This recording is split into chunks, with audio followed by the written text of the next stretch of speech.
is going on, guys? Welcome back to the channel. My name is Nick, and I hope you guys are doing well whenever you are watching the latest music related video here on the channel. I know I am doing fantastic today because we have a great new one for you guys here, an album rank video here. That is where I take every single song from a super popular record and I compare all of them and rank them from worst to best here. And the album in question that we are going to be discussing today is one of the most, if not the most, definitive emo rock records of the 2000s here, My Chemical Romance's The Black Parade.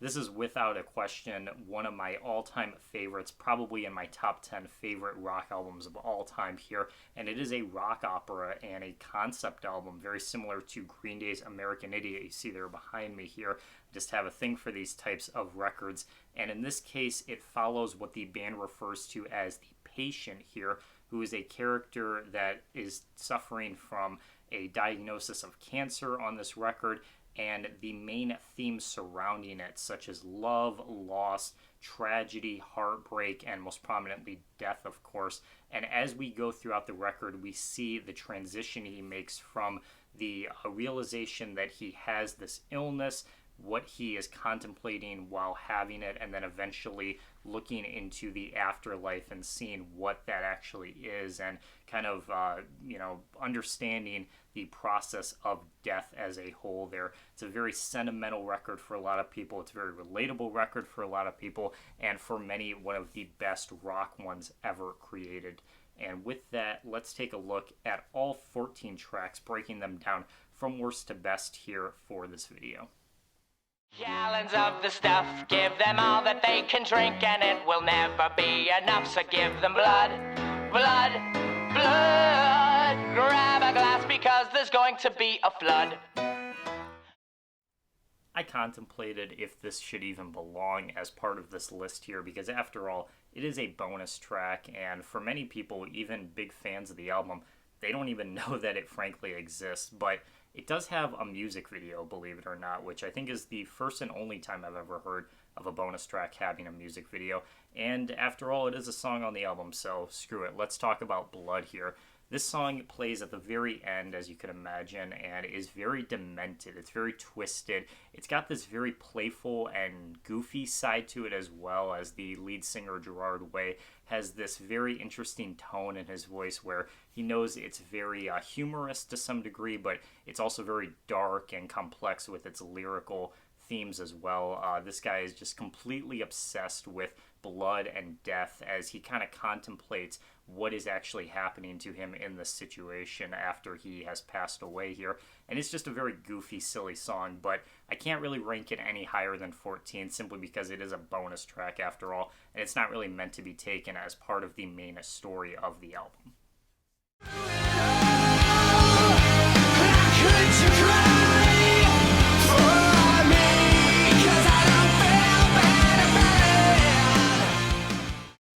Sleep is probably the only song on the entire record that I'm just flat out not a fan of. I just don't think this one is very memorable. The hooks just don't really do it for me. The instrumentation, I feel like, isn't as tight or controlled as a lot of the other songs here. But I know that's a very, very hot take for a lot of people. I know a lot of people that would put this in their top 3. I've seen other rankings, people calling it the best song on the entire record. The band is a massive fan of it, of course, playing it at almost all their live shows. Huge fan favorite, so I know I'm going to get eaten alive for this placement here because I'm just not that big on it.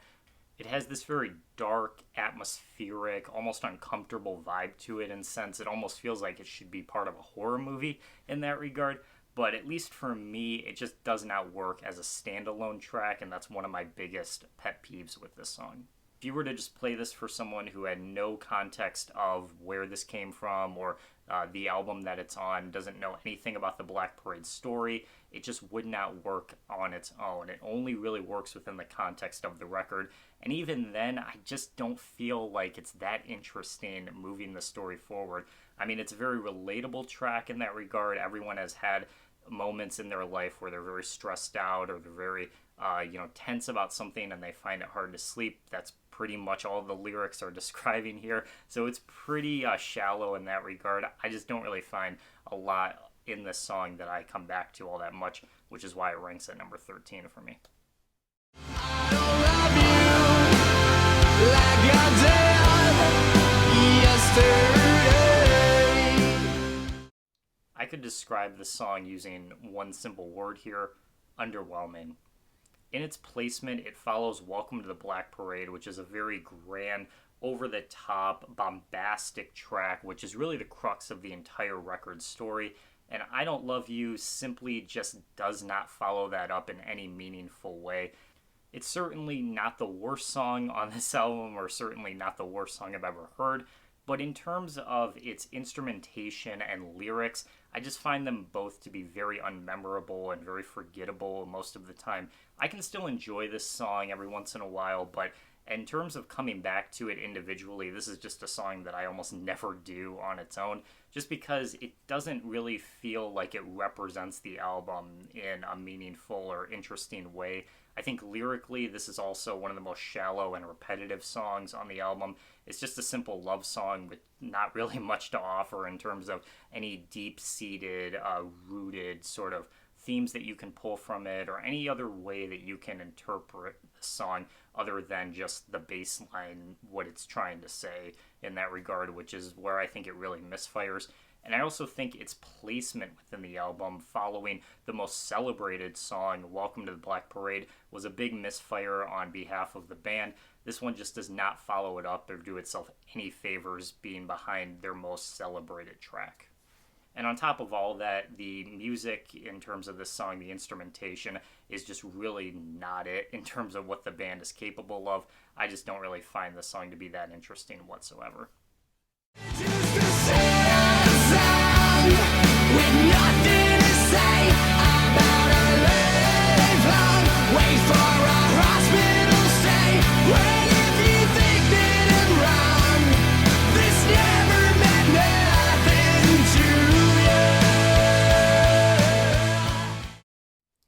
Disenchanted is probably the most polarizing song from the album. I've heard a lot of people say that it's their favorite from the Black Parade.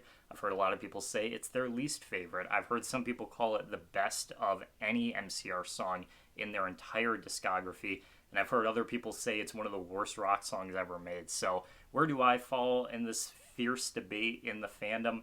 I'm somewhere in between. Obviously, in terms of the Black Parade's legacy, it's kind of on the lower side for me at number 11 here, but it has some good elements to it. I think the vocal performance from Gerard Way here is really strong.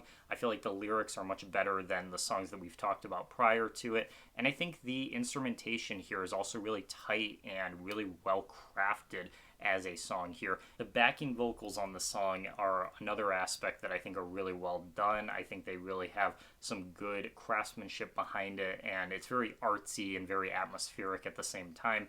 It works standalone and in the story. It has both of those boxes checked. But as a whole, this song just does not really work for me in terms of the overall kind of memorability that it has. It comes at the very end of the record, so it doesn't really do itself any favors in that regard. And it also follows the song at Teenagers, which, as you'll see later, is one of my all-time favorites. So it's hard to follow that up because it just doesn't really hit as well as many of the others do on the album. We're all full of lies. Mama, we're meant for the flies. And right now they're building a coffin your size. Mama, we're all full of lies. At one point in time, this was probably in my top 5 favorite MCR songs, not just on this record, but just overall. But over time, I think a lot of that novelty has worn off for me. I think that this is a little bit overhyped at times because musically, this is the most diverse and the most kind of chaotic song on the entire record, which for a lot of people I know they love. I certainly see all of the individual sections of the song working really well. It's got that classic rock influence, it's got those horror influences. You have that really dark, atmospheric, demonic even sounding chorus. You have those really interesting sort of war-style chants towards the end. You have that great Liza Minnelli feature, which is probably the best moment of the entire song for me. But overall, like I said, a lot of these things just don't really meld together as much as they could, or really they should in the song. And over time, I think that the individual sort of elements just kind of wear off. I do love the core concepts and ideas that are put into this song, though, about a child who is lashing out against his mom after all these years of agony and regret and frustration that have built up throughout his childhood into his adult life.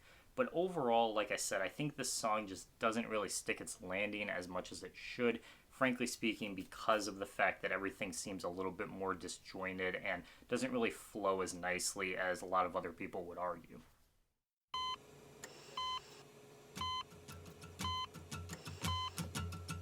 Now come on, come all to this tragic affair.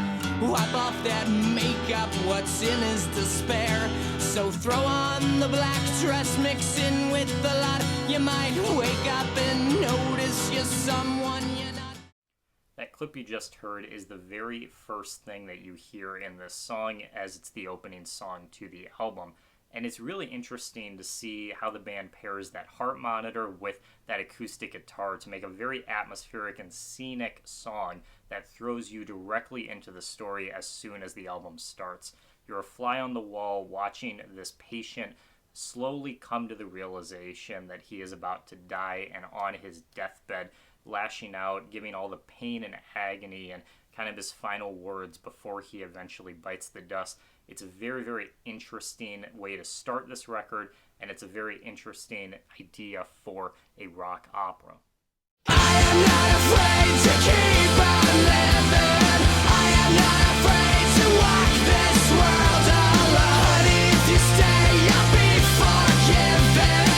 Nothing you can say can stop me going home. I am not afraid to keep on living. I am not afraid to walk this world alone. If you stay, you'll be forgiven. Nothing you can say can stop me going home.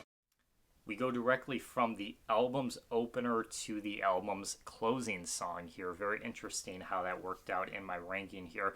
But I gotta say, Famous Last Words is the perfect song to end the album off with. It certainly has the best elements when it comes to its storytelling and its lyricism. Gerard Way's vocal performance with this bombastic chorus pairs beautifully together.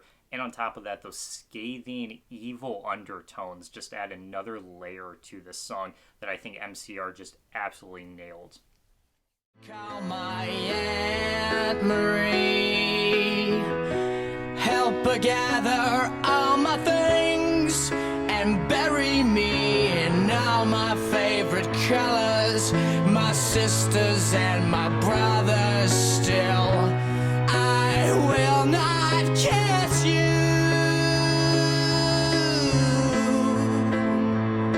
'Cause the hardest part of this is leaving you. Some people that I have talked to, that shall not be named, have reported that this song is the worst thing that MCR has ever done in their entire career, and to that I say, you are wrong. Like, not my opinion, objectively incorrect, because Cancer is one of the best songs on the entire record here. I've always seen it as kind of a palate cleanser of sorts. It's got this really simple piano-based melody to it. It doesn't have this bombastic, intense guitar riffs or drumming or anything like that. It kind of nicely breaks the pace of that somewhere in the middle of the album there. After a slew of just rock-heavy songs, this one just comes in, kind of lightens up the mood here, but it's also very deep and dark and very uncomfortable at times in its lyrics here. This is really one of the main cruxes of the entire story here, when the patient realizes that he has cancer and he is going to die. And for a lot of people, that is a very relatable thing that they can attest to in their personal lives, which is why it meant so much to the band when they were writing it, and they knew they had to include this one on the album. It's also one of the shortest songs on the entire record, only 2 minutes and 23 seconds, which is very brisk, does not overstay its welcome whatsoever, and does exactly what it set out to do. You heard the news that you're dead. No one ever had to say I think that I like you anyway. You take me from the hospital bed. Wouldn't it be great and exactly what you planned? And wouldn't it be great if we were dead? Anyone who's listened through the Black Parade even just once will remember the very, very beautiful and perfect transition between the end into the second cut here, Dead. And it is just chef's kiss all around. It is probably the best moment of the entire record here, as you instantly are thrown into the insane hard rock influence of this song with those insane forceful drums and that great guitar lick at the beginning here. Ray Toro, the lead guitarist here, this is probably my favorite performance of his throughout the Black Parade here, the opening of Dead here. The only reason why it does not make my top 5, admittedly, is that part at the end with the na-na-nas. They tried to do a Blink-182 style thing, and it just did not work for me at all. But outside of that, I think this song is absolutely fantastic. Easily one of my favorites. The way I found you is how I disappear and live my life alone forever now. And the way I found you is how I disappear and live my life alone forever now. This song kicks ass and does not give a fuck who doesn't like it, man. It is in your face, it is forceful, bombastic, energetic as hell here as the third song on the record. It has some awesome vocal performances from Gerard Way, of course, as well as some great drumming here as well. Another track that Ray Toro just absolutely kills on the guitar with. And outside of that, lyrically, it's also very dark and atmospheric once again, as one of the most heartbreaking songs on the record in terms of its structure and its melody. Not to mention the ending of this song being very twisted and demonic as well, acknowledging some of the darker corners of life within its lyrics. Think I'm gonna burn in hell.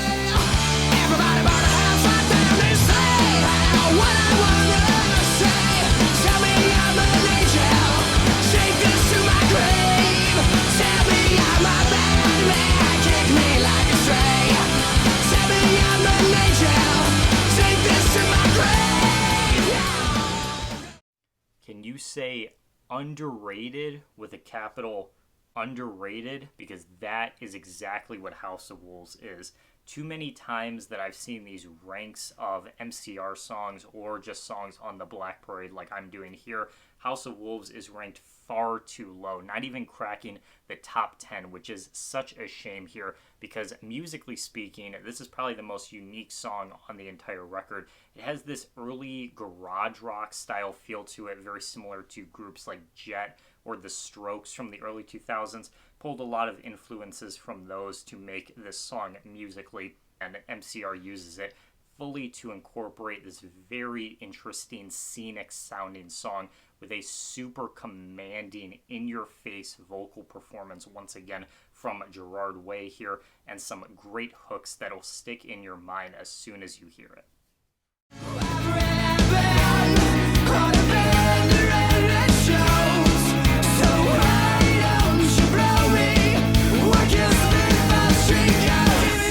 To remember, and you can take all the pain away from me.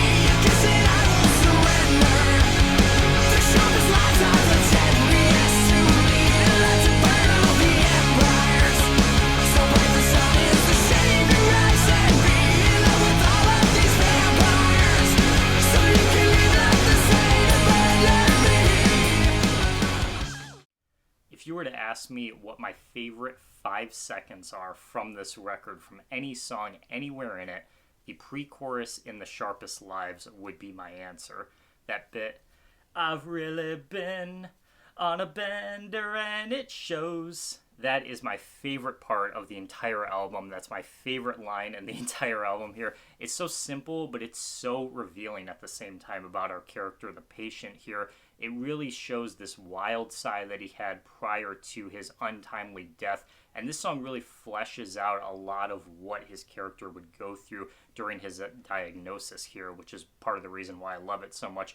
But instrumentally as well, this is one of the most energetic, in-your-face, hard rock, true punk songs on the Black Parade here, with some of the best drumming performances and guitar performances by the group ever put on record. Lyrically, it's also probably the most dense song on this record, with probably the best songwriting that the Black Parade has to offer here, with great imagery and analogies to real-life occurrences that someone would go through during this dark time as well.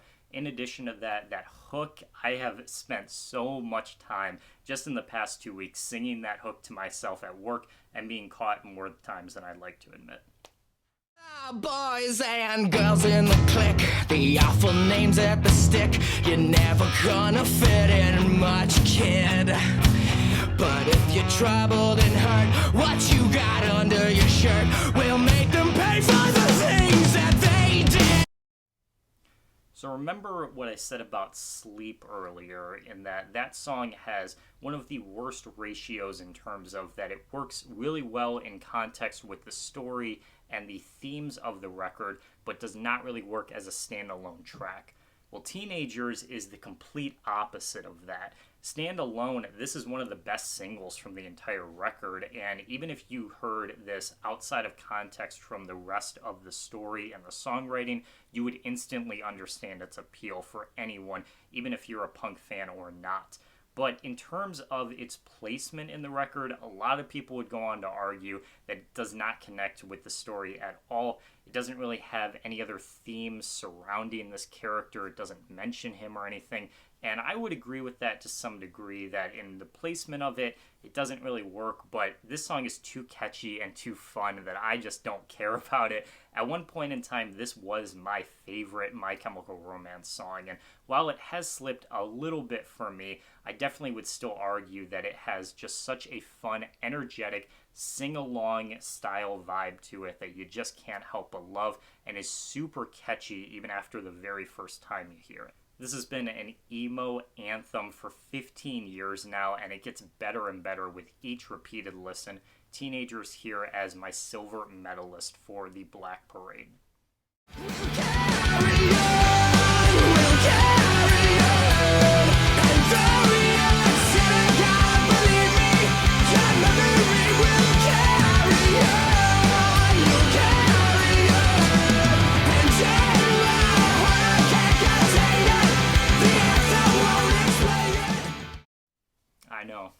I know. I really wanted to pick something different. I really tried to find another song that would match the energy and the influence of Welcome to the Black Parade.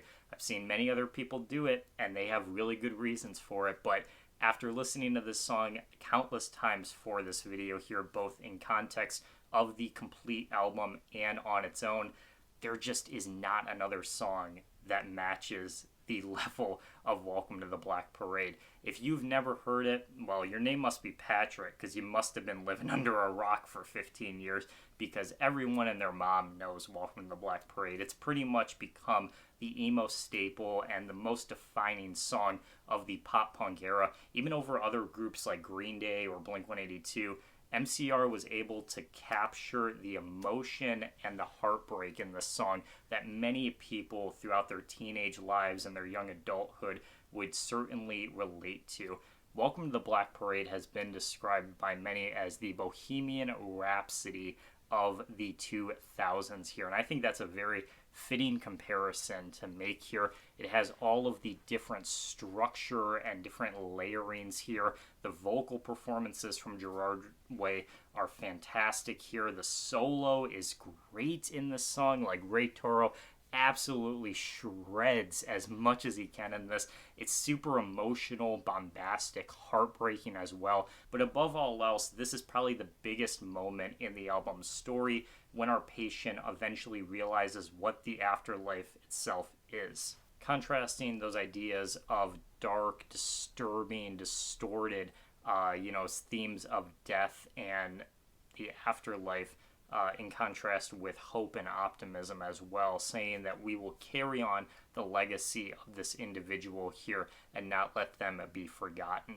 And that is one of the core contexts to the song that makes it work as well as it does within the album, as well as a standalone track that is very relatable but also very energetic and something you can sing along to all the same. In addition, this is also the most commercially successful song for the group, and there's a good reason why here, because it's one of those that once you start it, you can't turn it off. You have to listen all the way through, with the ending for a lot of people being their favorite part here, including mine here. A great powerhouse rock-inspired tune. The Black Parade's Welcome to the Black Parade is easily the best song on the record, without question. Thanks for watching, everybody. Hope you guys did enjoy this video. If you did, be sure to leave a like here and share it out with someone that loves music just as much as us. Be sure to leave your ranking in the comments as well, and any other ideas for albums that you'd like me to do a ranking on. Be sure to subscribe and stay posted for new music-related content each week here on the MVG Nick YouTube channel. Take care, everyone, and we will see you in the next one.